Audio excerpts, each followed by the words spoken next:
चलिए बच्चों स्टडी करते हैं इनकम टैक्स। डॉक्टर आर के जैन की बुक से है, हमारा इनकम फॉर्म सैलरीज का चैप्टर चल रहा है। लेक्चर नंबर 8 है आज, इसका पार्ट 3 है। और जो है हर नंबर क्वेश्चन में आपको करवा दूंगा दोबारा, क्योंकि इसकी वीडियो अपलोड हो नहीं पाई कुछ टेक्निकल प्रॉब्लम के कारण। तो हम बात करेंगे आर के जैन की बुक से इनकम टैक्स की क्वेश्चन नंबर 4 की। बहुत ही अच्छा क्वेश्चन है और आपका पूरा लॉन्ग क्वेश्चन के आने के लायक है। क्या है question? Shri Ram who renters in Allahabad got the following emoluments during the previous year ending on March 31st 2001। ठीक, और इसमें आपको from X limited, from Y limited, from Z limited, तीन आपको जो है कंपनी से रिलेटेड आपको डिटेल दे रखी है। ठीक है, अब अगर हम लास्ट की बात करें, लास्ट की जो लाइन है पैराग्राफ की, उसमें मेंशन है कि ही paid rupees 3000 per month rent through the previous year except 2 month. इसको अंडरलाइन कर लेंगे, except 2 months when he live in his own house. Own house मतलब अपना मकान। ठीक है, जब वो अपने मकान में रहते हैं। Determine the amount of house rent allowance taxable for the assessment year 2021-22। ठीक है, तो आपको इसमें कैलकुलेट करना है computation of taxable house rent allowance। Next time, for the assessment year 2021 and 22। ठीक है, अब देखिए जब तीन फर्म दे रखी है तो आप तीनों को इकट्ठा लिख लीजिएगा, ताकि आपके एग्जाम में अगर आए तो आपके टाइम की बचत हो जाए। ठीक है, हमें टाइम सेव करना जरूरी होता है। तो पहले लिख दीजिए आप X लिमिटेड, उसके बाद Y लिमिटेड और उसके बाद Z लिमिटेड। ठीक है, तीनों कंपनियों का नाम हमने मेंशन कर दिया। चलिए स्टार्टिंग से देखते हैं। फ्रॉम X लिमिटेड, इसमें मेंशन किया है 6 month basic pay at the rate of 3000 per month. Clear है? हमारा बेसिक पे की बात करें,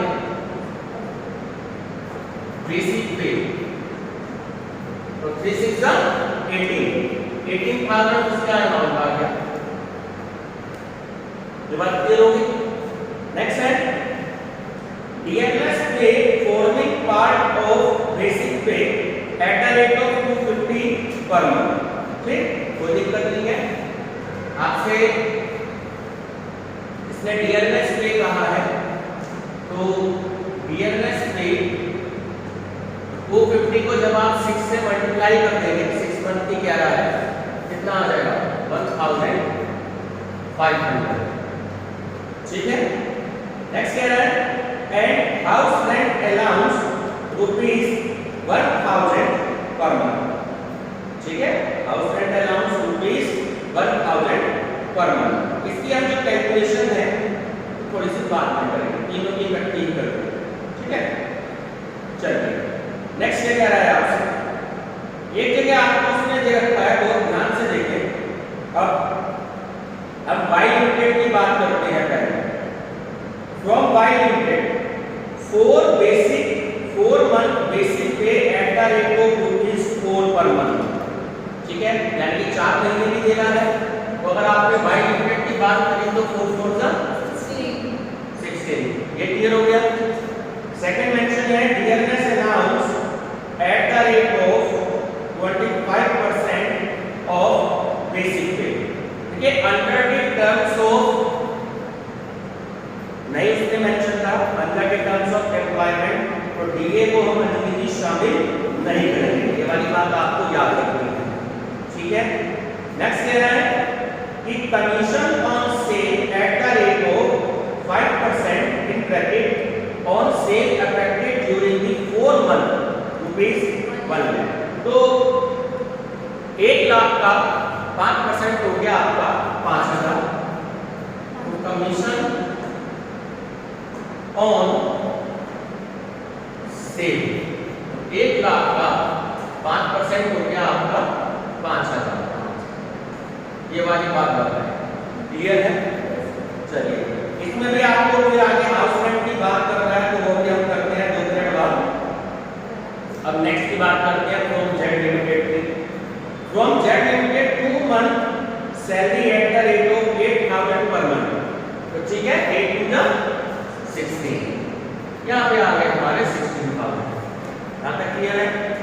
नेक्स्ट है dearness allowance eight the rate of ₹1000 per month. इसमें भी under the terms of employment यानी कि सेवा शब्दों के अधीन आपको नहीं मेंशन किया तो आप इसे भी जो है मेंशन नहीं करेंगे। यहाँ तक की बात क्लियर होगी? आगे मेंशन है during the period he lived in his house. ठीक है, उस टाइम पे वो अपने मकान में रहा। अब हम सैलरी की कैलकुलेशन करते हैं। देखो अब आपको सैलरी कैलकुलेट करनी है। तो यहाँ हमारी सैलरी होगी 19,500, यहाँ सैलरी होगी हमारी 21,000 और यहाँ हमारी सैलरी हो गई 16,000। ठीक है, क्योंकि क्वेश्चन में अभी जी हमें कैलकुलेट करना है हाउस रेंट अलाउंस, और हाउस रेंट अलाउंस जब कैलकुलेट होगा जब हमें सैलरी के बारे में पता होगा। ठीक है, अब आप जो है सैलरी HRA कैलकुलेट करेंगे। ठीक है, तो least of the following is exam, ये मैंने आपको बता रखा है।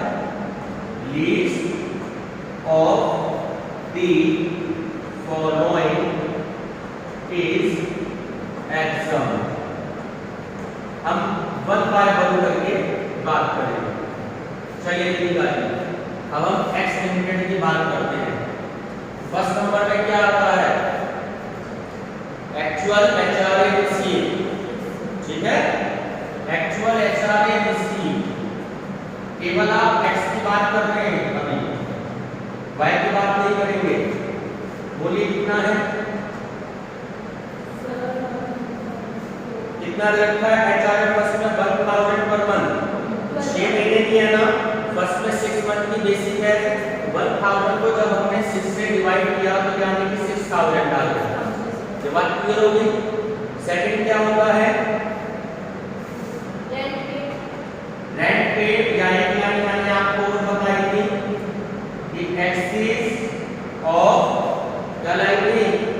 Axis of rent paid over 10% salary. ये भी ध्यान रखना, axis of rent paid over 10% of salary. तो बात एक है, कंफ्यूज मत हो जाना, यानी कि rent paid minus 10% of salary. देखो रेंट कितना पे किया गया है, रेंट देखो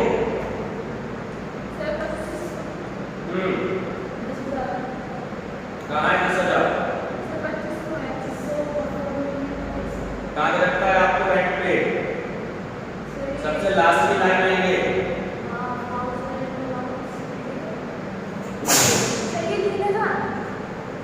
सबसे लास्ट की लाइन आएंगे he paid ₹8,000 per month। ठीक है, as house rent through the previous year except 2 months when he lived in his own house। ठीक है, जब वो अपने मकान में रहा तो कभी वो 2 महीने के लिए था प्रीवियस ईयर में, तो यानी कि उसने 3,000 रुपये पर मंथ दिए। तो अब रेंट पेड आपका कितना होता है?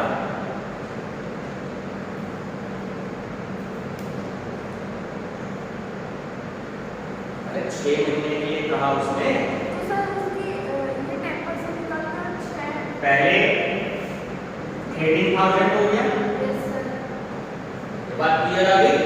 अब देखो सैलरी कितनी है? 19,500। 19,500 का 10% कितना हो गया? 1950। करो माइनस, क्या वैल्यू आई? 76050। 1605। बात क्लियर हो गई। थर्ड लाइन क्या है, उसने ऊपर मेंशन कर रखा है कि वो इलाहाबाद में रहता है, यानी कि दिल्ली, कलकत्ता, मद्रास और चेन्नई में रहता तो सैलरी का 50%, और अगर पूरे इंडिया में रहता है चारों मेट्रोपॉलिटन सिटी के अलावा तो सैलरी का 40%। तो अब थर्ड नंबर पे क्या लेना है, 40% ऑफ सैलरी। ठीक है, अब ध्यान से देखो, 19,500 का 40% कैलकुलेट करो, बताओ क्या अमाउंट आता है। 7,800। ठीक है, 7,800। मैंने क्या बोला है, least of the following is exam. अब इन तीनों में देखो सबसे कम क्या है, 6,000 है। सबसे कम क्या है, तो वो सीधी सी बात है, अगर मैं आपसे बात करूं कि एग्जम्प्टेड HRA, तो एग्जम्प्टेड HRA का राशि कितना होगा, 6,000 रुपए। ये बात समझ में आती है। और अगर आपको टैक्सेबल HRA कैलकुलेट करना हो तो कितना आएगा, हम जो अमाउंट रिसीव करते हैं उसी में से सबसे कम अमाउंट को माइनस कर देते हैं, लेकिन यहाँ तो सबसे कम अमाउंट ये रिसीव वाला ही है, तो इसमें से इसको ये माइनस कर देंगे तो नील आ जाएगा। ठीक है, पहली वाली वैल्यू, तो यहाँ पे हो गया आपका नील। ये वाली बात सबको क्लियर है, ध्यान रखिएगा, बच्चे कंफ्यूज हो जाते हैं। नील भी आता है क्वेश्चन में, अगर आपकी रिसीव की वैल्यू सबसे कम है तो HRA की वैल्यू हो गई नील। ठीक है, चलिए अब सेकंड की बात करते हैं। सेकंड में फ्रॉम बाय लिमिटेड 4 महीने की बात कर रहा है आपसे। ठीक है, और इसमें देखो रिसीव कितना किया है, थर्ड लाइन में इसमें मेंशन है HRA आपका 2,500, यानी जब 4 से मल्टीप्लाई करोगे 2,500 को तो वैल्यू कितनी आ गई, 10,000 रिसीव की। ठीक है, चलिए अब अगर यहां मेंशन करना हो, 4 महीने की बात कर रहा है आपसे, सैलरी कितनी है ये देखो, सैलरी इसकी की 4,000, यानी कि 4 4 16। अब मैं यहीं पे मेंशन कर देता हूं, देखो इधर याद रखना, 16,000 में से सैलरी हो गई, सॉरी रेंट पेड देखो कितना है, रेंट पेड आपका है, गलत बता गया मैं, 3,000 रुपये सबसे लास्ट की लाइन में रखा है, तो 4 महीने में कितने हो गए, 12,000 रुपये हो गए। ये बात क्लियर हो गई। और सैलरी का 10% जब यहाँ से ध्यान से देखो, सैलरी कितनी है, 21,000, 21,000 का 10% हो गया 2,100 करो माइनस, क्या वैल्यू आती है, मेरे ख्याल 9,900। ठीक हो गया। अब 21,000 का 40% कैलकुलेट कर दो, सर 8400। ठीक है, अब देखो इन तीनों में सबसे कम अमाउंट क्या है, 8,400। अगर हम एग्जम्प्टेड की बात करें तो ये आ गया आपका 8,400। ठीक है, और टैक्सेबल की बात करें, देखो रिसीव कितना किया था, 10,000। 10,000 में से इसको माइनस करते हैं 8,400 को, तो कितना अमाउंट आ गया, ये बात बच्चों को समझ में आती है।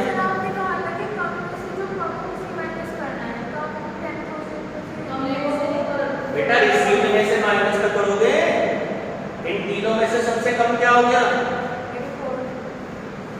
ये हो गया एग्जाम। अब टैक्स भी तो देना है सरकार को, रिसीव कितना किया था, 10,000 ज्यादा अमाउंट है ना हमारे एग्जाम के अमाउंट में से, इसलिए रिसीव में से माइनस करते हैं। सेम यही चीज थी, इसमें सबसे कम क्या है, ये तो रिसीव वाला ही सबसे कम है, तो जब रिसीव वाला ही सबसे कम है तो वैल्यू आ गई। ठीक है, चलिए थर्ड की बात करते हैं, एक्चुअल HRA रिसीव। देखो क्वेश्चन में कितना रखा है एक्चुअल HRA रिसीव, ये रखा है इन्होंने 3,000 पर मंथ, कितने का, 2 महीने का। ठीक है, तो 3000 की 2 से मल्टीप्लाई करेगी तो कितने आ गए? 6000 आ गए। चलिए अब है rent paid minus 10% of salary. Rent देखो कितना है, 3000 रुपए दे रखा सबसे लास्ट में, और 2 महीने की उन्होंने बात कर रखी है आपसे, तो 3 2 6000। अब सैलरी देखो कितनी है यहाँ पर, 16000। 16000 का 10% कितना हो गया? 1600। करो माइनस 4400। आता क्लियर है? अब सैलरी का 40%, थर्ड नंबर हमारा होता है सैलरी का 40%। 64। ठीक है, अब इन तीनों में सबसे कम अमाउंट देखो क्या है? 4000। तो अगर हम एक्सेप्टेड एचआरए की बात करें तो ये हो गया 4400। ठीक है, अब फिर समझ लो रिसीव कितना दिया है? 6000। 6000 में से 4400 को माइनस कर दो, कितना अमाउंट आ गया? 1600। यहां तक की बात क्लियर है ना? यहाँ मिस्टेक हो गई थोड़ी सी, सेकंड स्टॉप कर दो वीडियो अंजलि।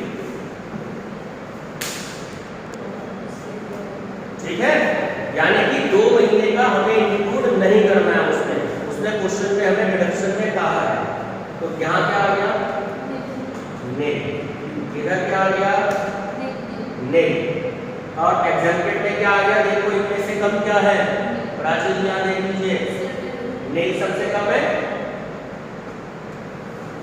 ठीक हो गया, तो रिसीव कितने हो रहे हैं? 6000, और 0 को माइनस कर दो, नेट को 6000 आपका अमाउंट आ गया। ध्यान रखना उसने एक्सेप्ट 2 मंथ्स आपको बोला है, तो उसे हमें इंक्लूड नहीं करना। तो वो अगर आप बता देते मेरे को तो ये 2 मिनट बच जाते, कैलकुलेशन नहीं होगी। ठीक है, इसका थोड़ा सा ध्यान रखना पड़ेगा। अब आपसे कह रहा है कि टोटल एचआरए कितना हो गया? देखो टोटल एचआरए, इसका टोटल कर दीजिए। पहला हो गया नेट, दूसरा हो गया 1600, और तीसरा हो गया 6000। आंसर देखो 7600 आ रहा होगा। ठीक है, ये जो एक्सेप्ट वर्ड होता है ना बड़ा खतरनाक होता है, इसको थोड़ा सा ध्यान में रखना पड़ता है। 15 नंबर का क्वेश्चन आपका 0 में बदलेगा, हालांकि 0 तो नहीं देगा एग्जाम में, क्योंकि तीसरे में मिस्टेक होगी, लेकिन ये है कि हम 8 या 9 में मिलेंगे, इससे ज्यादा मिल नहीं पाएंगे। तो उसने एक्सेप्ट 2 मंथ्स बोला था, तो इसलिए आपको ध्यान रखना है, वो भी इसलिए क्योंकि वो उस टाइम में अपने मकान में था। ठीक है, बहुत अच्छा क्वेश्चन है, ध्यान रखते हैं। चलिए हो गया नोट का। चलिए क्वेश्चन नंबर 5।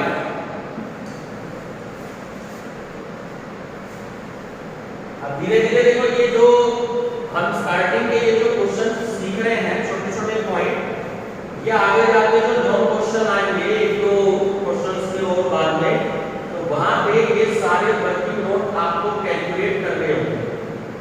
ठीक है, जैसे जैसे इनकम टैक्स की तरफ हम आगे बढ़ते जाएंगे, वैसे वैसे थोड़ी सी सिरदर्दी जो है वो बढ़ती जाएगी। तो याद रखना बहुत जरूरी है आपके लिए। ठीक है, चलिए जी, अब जो हम क्वेश्चन कर रहे हैं ये पिछले साल पहले बिरला यूनिवर्सिटी में आया हुआ क्वेश्चन है। ठीक है, 2020 में। चलिए क्या है, स्टडी करें। अंजलि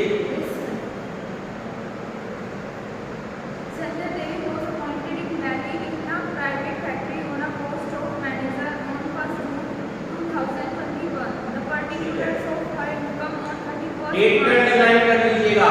और 1 जून 2021 डेट का बड़ा इंपॉर्टेंट रोल होता है इनकम टैक्स के हर एक क्वेश्चन में, डेट को जरूर ध्यान दीजिएगा। तो उन्होंने ज्वाइन किया वहां पर उसमें मैनेजर की पोस्ट पर 1 जून 2021 में। ठीक है, और सबसे लास्ट के लाइन देखो, तो find out value of perquisite of rent free document मैंने आपको 4-5 दिन पहले ये बात बताई थी कि बेसिक सैलरी के अलावा जो कंपनी होती है, ठीक है, वो अपने एम्प्लॉय को कुछ परक्यूजिट्स देती है, जैसे कार, अकोमोडेशन मतलब मकान, सर्वेंट दे दिया, ये सब परक्यूजिट्स होते हैं। क्या होते हैं? हिंदी में बोलते हैं अनुदान और इंग्लिश में बोलते हैं परक्यूजिट्स। ठीक है, मोटर कार दे दी, ड्राइवर दे दिया, ठीक, अकोमोडेशन दे दिया, नौकर दे दिया, ये इस बात आपको ध्यान रखनी है। अब इसमें आपको कैलकुलेट करना है कि computation of taxable, computation of taxable value of, देखिए क्या लास्ट लाइन में मेंशन है, फर्निश्ड अकोमोडेशन, फर्निश्ड अकोमोडेशन।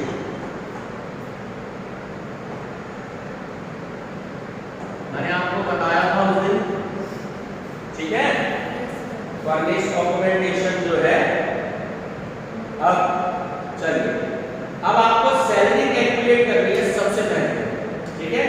तो salary for the purpose of value of valuation of accommodation, सबसे पहले ये तो आपकी लाइन ऑफ से अंडरलाइन कर लीजिएगा कि आपको कैलकुलेट करना है। आपको सबसे पहले सैलरी कैलकुलेट करनी है, ठीक है। Salary for the purpose of, for the purpose of valuation of accommodation. मैंने कल आपको परसों पॉपुलेशन वाली स्थिति बताई थी, ठीक है, कि 7.5 लाख से अगर कम हो, 10 लाख से ज्यादा, ठीक है, 10 लाख से ज्यादा, लेकिन 25 लाख से कम, 25 लाख से ज्यादा और आगे तो फिर कितनी ही हो, ठीक है। तो ये आप 7.5%, 10% और 15% ये आपको सैलरी का देखना है, 10 लाख से 25 लाख, ठीक है। ये मैंने आपको बताया था, समरी याद है? देख लो एक बार फिर से, जो मैंने आपको बताया था समरी में लास्ट में, ठीक है, कि शहर की पॉपुलेशन 10 लाख से कम हो तो मैंने 7.5 बताया आपको, और 10 लाख से ज्यादा या 25 लाख से कम हो तो सैलरी का 10% और 25 लाख से ज्यादा हो तो सैलरी का 15%। ये लेकिन तब देखना है जब मकान एम्प्लॉयर का हो, जब मकान एम्प्लॉयर वर्ड लिखा हो या कंपनी लिखा हो, ये बात आपको याद रखनी है। भाई एम्प्लॉयर या कंपनी तो एक ही बात है, लेकिन अगर मकान एम्प्लॉयर का नहीं है तो फिर हम पॉपुलेशन को ध्यान में नहीं रखते, फिर हमें सैलरी का 15% ही लेना है, ठीक है। चलिए देखिए नंबर फर्स्ट क्या है, बेसिक सैलरी। अब यहाँ बच्चे जो गलती कर जाते हैं, फर्स्ट पॉइंट हम इसमें इंक्लूड करेंगे बेसिक सैलरी, ठीक है। बच्चे सीधे सीधे लीजिए, राशि जी किससे मल्टीप्लाई करेंगे, 12 से, और होगी किससे, 10 से, क्योंकि जून मैंने आपको अंडरलाइन करवाया था, जून से लेकर के मार्च तक के कितने महीने होंगे, तो सैलरी उसने कितनी ली, 10 महीने। 46 है तो 46 कर लो, कोई बात नहीं, जरूरी तो नहीं है ना। मैंने बताया था वो सितंबर में भी लग सकती है, अक्टूबर में भी लग सकती है, नवंबर में भी लग सकती है, तो इस बात का आपको ध्यान रखना है कि डेट क्या मेंशन। चलिए सेकंड क्या है, सेकंड है डीआरएस अलाउंस। चलिए ठीक है, तो शॉर्ट में हम इसे डीए कहते हैं। ये अमाउंट आपको क्वेश्चन में दी है 4000 बेसिक पे, और डीआरएस अलाउंस उतने ही मंथ का होता है जितने मंथ की सैलरी होती है, ये बात ध्यान रखना। ये कितना हो गया, 40,000। नेक्स्ट बोलो, नेक्स्ट पॉइंट क्या है, लंच अलाउंस, ठीक है, 3000 लंच अलाउंस 3000 into 10 30,000। चलिए नेक्स्ट बोलिए, नेक्स्ट क्या है? चिल्ड्रन एजुकेशन अलाउंस, ठीक है। चलिए इसका जैसे आप बताइए कितना अमाउंट आ रहा है?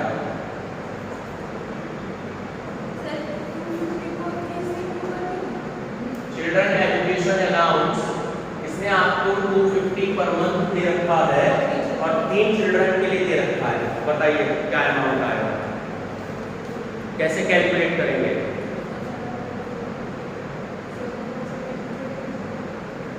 सबसे पहले तो 250, ठीक है, कितने बच्चे हैं? 3 मल्टीप्लाई बाय 3, कितने मंथ के मिल रहे हैं यहाँ उसको? 10 मंथ्स की सैलरी है,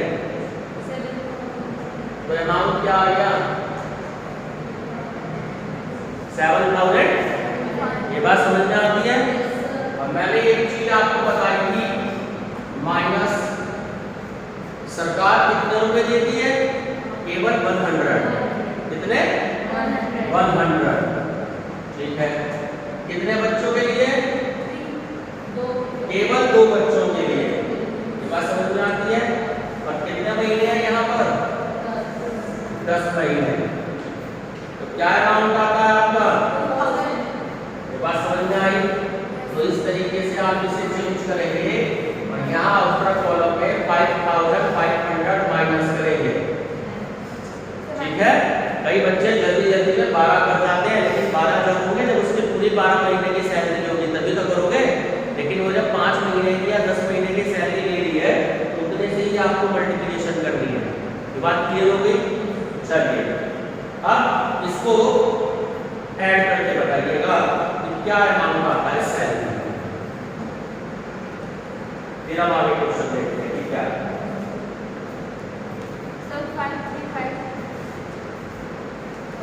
5,35,500 ये क्या आ गई आपकी सैलरी आ गई। क्या आ गई काजी है? ये आ गई आपकी सैलरी। ये बात क्लियर है? चलिए अब जरा आइए क्वेश्चन पर। 5th point, rent free accommodation where fair rental value is 25,000 per month. यहां तक की बात क्लियर होगी? आगे है 6 पॉइंट की hire of air conditioner. Hire होता है किराए पर लेना, ठीक है।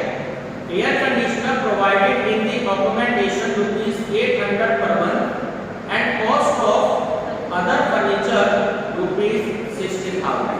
ये बात समझ में आती है? अब आपको इस क्वेश्चन में ये ध्यान से देखिएगा कि हायर किया गया है एयर कंडीशनर, ठीक है, और वो दिल्ली में रह रही है। बात समझ में आ गई?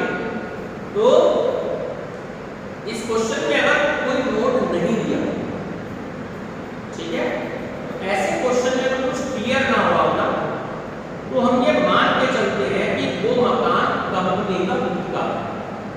इसका है?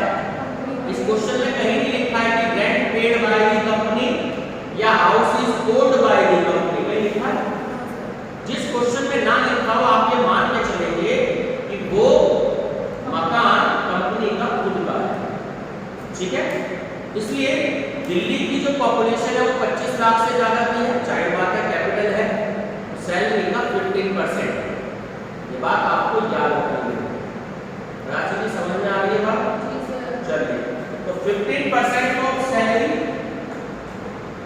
15% ऑफ सैलरी, बताइए कैलकुलेट करके क्या वैल्यू आती है? सर 80,325। यहाँ तक की बात क्लियर है?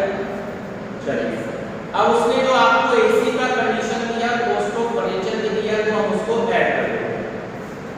ऐड